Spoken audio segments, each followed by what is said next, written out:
कहानी की शुरुआत होती है साल 1944 के फिनलैंड में, जहां दूसरा विश्व युद्ध अपने आखिरी दौर में था। जंग खत्म होने वाली थी और सभी देशों के फौजी अपने घर वापस लौट रहे थे।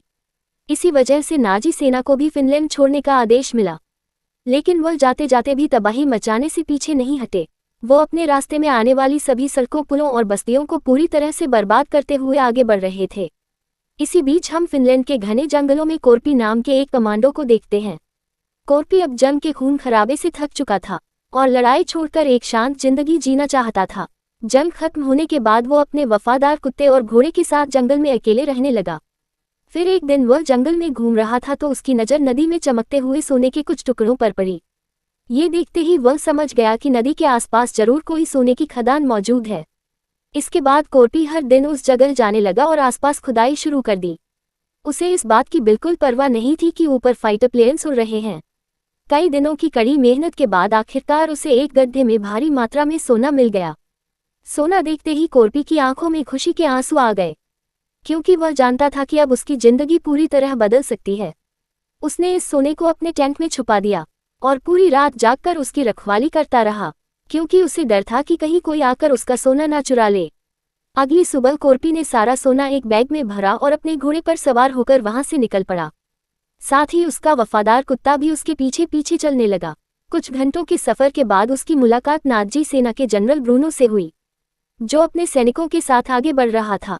ब्रूनो के पास एक खतरनाक टैंक था और उनके साथ फिनलैंड की कई औरतें भी थीं जिन्हें नाजी सैनिक जबरदस्ती अपने साथ ले जा रहे थे। असल में ये सैनिक अपने जिस्म की भूख मिटाने के लिए उन औरतों का गलत फायदा उठाते थे। इसी दौरान हम वुल्फ नाम के एक नाज सैनिक को देखते हैं, जो एक औरत के साथ जबरदस्ती कर रहा था। कोर्पी ने ये सब अपनी आंखों से देखा, लेकिन वह किसी मुसीबत में नहीं फंसना चाहता था, तो वह ब्रूनो और उसके साथियों को अनदेखा करके आगे बढ़ने लगा। अब ब्रूनो ने भी कोर्पी का पीछा करने का फैसला कर लिया। थोड़ी देर बाद उसे रास्ते में कोर्पी दिखाई दिया और वह तुरंत अपने टैंक से कोर्पी पर गोलियां चलाने लगा। ये देखकर कोर्पी ने भी अपने घोड़े की रफ्तार बढ़ा दी और जल्दी से वहां से निकलने लगा। इसी चक्कर में कोर्पी एक माइन फील्ड में जा पहुंचा, जहां नाजी सैनिकों ने ढेर सारी माइन बिछाई हुई थी। उसी पल ब्रूनो ने अपने साथियों को शूट करने से मना कर दिया और हंसते हुए कहा कि यह बूढ़ा आदमी कुछ ही पलों में खुद ही ब्लास्ट हो जाएगा। तभी अचानक कोर्पी के घोड़े ने एक माइन पर पैर रख दिया, जिससे वहां पर जबरदस्त धमाका हो गया और कोर्पी बुरी तरह घायल हो गया। इस धमाके में उसके घोड़े ने अपनी जान गंवा दी। फिर ब्रूनो ने वहां आकर देखा कि कोर्पी अपना सोना उठाकर बैग में रख रहा था, लेकिन वह वहीं रुक गया और कोर्पी को देखता रहा। सच तो यह था कि वह सोना उठाने के लिए माइन फील्ड में जाने का खतरा मोल नहीं लेना चाहता था, इसीलिए वह कोर्पी के मरने का इंतजार करने लगा। अब जैसे ही कोर्पी ने सोना उठाया तो ब्रूनो ने अपने सैनिकों को कोर्पी को मारने का आदेश दे दिया, लेकिन कोर्पी भी कोई एरागरा फौजी नहीं था। उसने सोने के साथ एक पत्थर उठाया और सीधा एक माइन पर निशाना लगाया, जिससे वहां जबरदस्त धमाका हुआ। ब्लास्ट के धुएं का फायदा उठाकर कोर्पी वहां से निकल गया।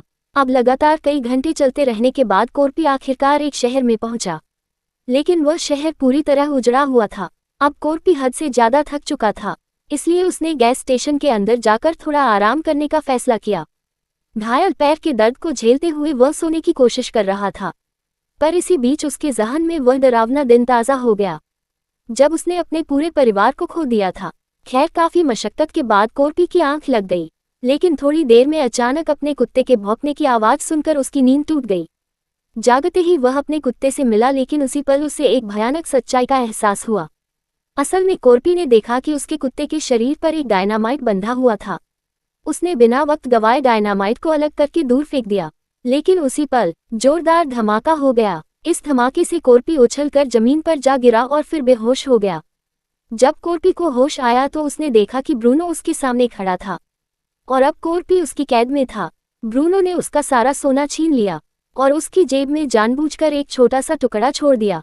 आखिर में ब्रूनो ने कोर्पी को फांसी देने का फैसला किया, लेकिन कोर्पी अभी भी मरा नहीं था।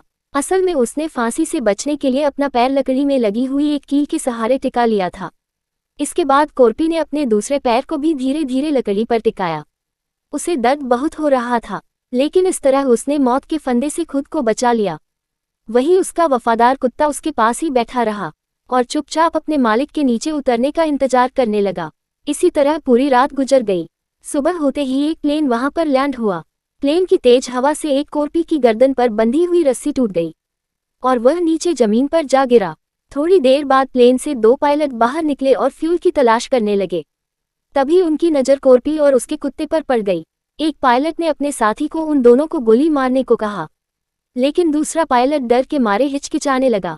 इसी मौके का फायदा उठाकर कोर्पी ने अचानक पायलट के पैरों पर वार कर दिया।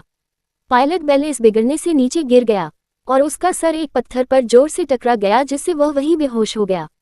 तभी दूसरा पायलट आगे बढ़ रहा था, लेकिन कोर्पी ने फुर्ती से एक ईंट उठाकर उस पर हमला बोल दिया। यहीं से उसके दिमाग में एक नया प्लान बना। उसने इसी पायलट के प्लेन के सहारे ब्रूनो तक पहुंचने का फैसला किया ताकि वह अपना सोना वापस पा सके। इसके बाद कोर्पी ने अपने वफादार कुत्ते को वहीं छोड़ दिया और अकेले ही प्लेन में बैठकर ब्रूनो की तलाश में निकल पड़ा। दूसरी तरफ नाजी सैनिकों को रास्ते में एक क्रैश हुआ प्लेन दिखाई दिया। जांच करने के लिए वुल्फ प्लेन के अंदर गया तो उसने देखा कि हादसे में पायलट की मौके पर ही मौत हो चुकी थी। लेकिन तभी वुल्फ की नज़र पायलट के गले में पड़ी हुई रस्सी पर गई। ये वही रस्सी थी जिससे उन्होंने कोर्पी को फांसी दी थी। ये देखते ही वुल्फ समझ गया कि कोर्पी अभी भी जिंदा है और वह अपना बदला लेने के लिए वापस जरूर लौटेगा।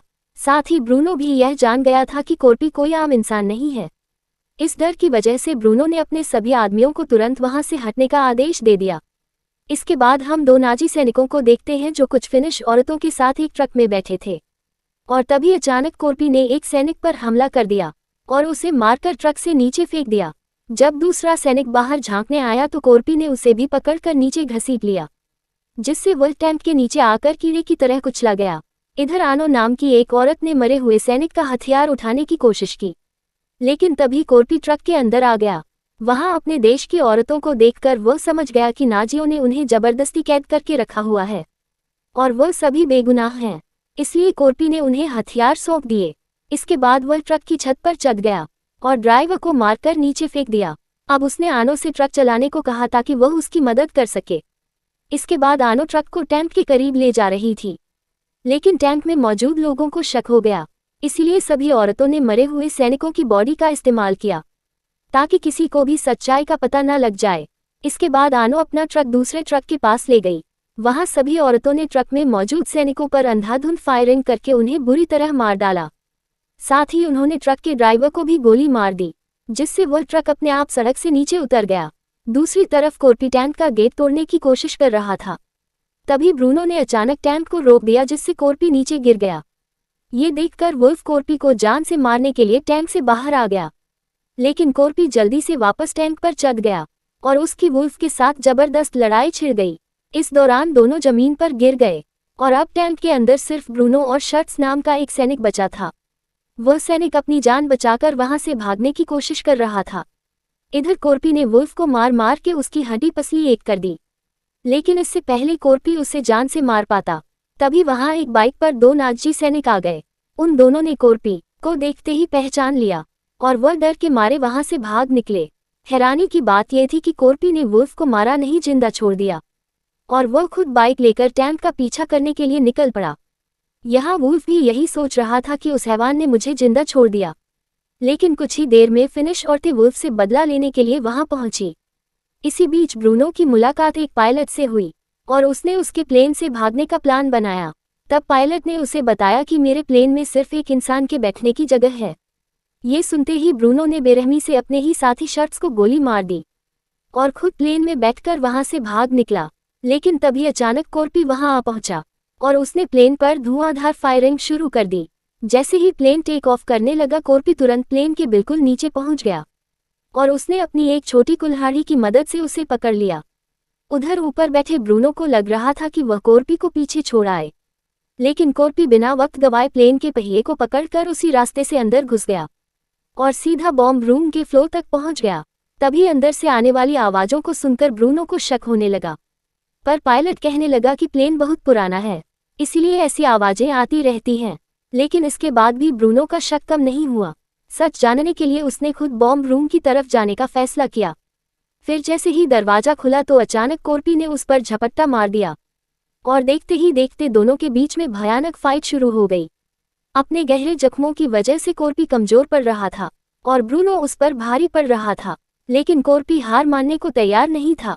इसी बीच ब्रूनो ने उस पर एक मेटल बैट से जोरदार हमला किया, पर कॉर्पी ने उस बैट को पकड़ लिया और उसे एक बम के साथ बांध दिया।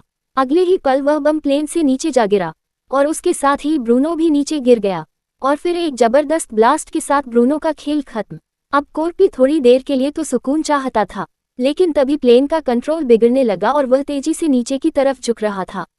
तब जाकर कॉर्पी को एहसास हुआ कि ब्रूनो से लड़ते वक्त पायलट को भी गोली लग गई थी, जिस वजह से उसकी मौत हो गई। अब कॉर्पी के पास बचने का कोई चारा नहीं था। उसने अपना सोना मजबूती से पकड़ लिया और अपनी मौत के लिए तैयार रहा। कुछ ही पलों में प्लेन सीधा एक दलदल में जाकर क्रैश हो गया। इसी दौरान फिनिश यूनिट के सैनिकों ने एक नाजी टैंक को अपनी तरफ बढ़ते हुए देखा और वह हमले के लिए तैयार हो गए, लेकिन थोड़ी ही देर में उन्होंने देखा कि टैंक के अंदर तो फिनिश औरतें हैं, जो नाजी सैनिक वुल्फ को टैंक के ऊपर बांध कर ला रही हैं। दूसरी तरफ हमने देखा कि कॉर्पी की जान तो बच गई, लेकिन वह दलदल में बुरी तरह फंस चुका था। अब वो अपनी उस छोटी कुल्हाड़ी की मदद से किसी तरह बाहर निकल आया। कुछ दिन बाद हम देखते हैं कि वह अपने वफादार कुत्ते के साथ हेलसिंकी बैंक में जा पहुंचा। कॉर्पी को देखकर बैंक के अंदर के लोग काफी घबरा गए, लेकिन कॉर्पी ने किसी पर ध्यान नहीं दिया। वह सीधा काउंटर पर गया और सोने के एक टुकड़े को डेस्क पर रख दिया और दमदार आवाज में पूछा कि इसके कितने पैसे मिलेंगे। और इसी के साथ यह कहानी खत्म हो गई। मिलते हैं अगली वीडियो में।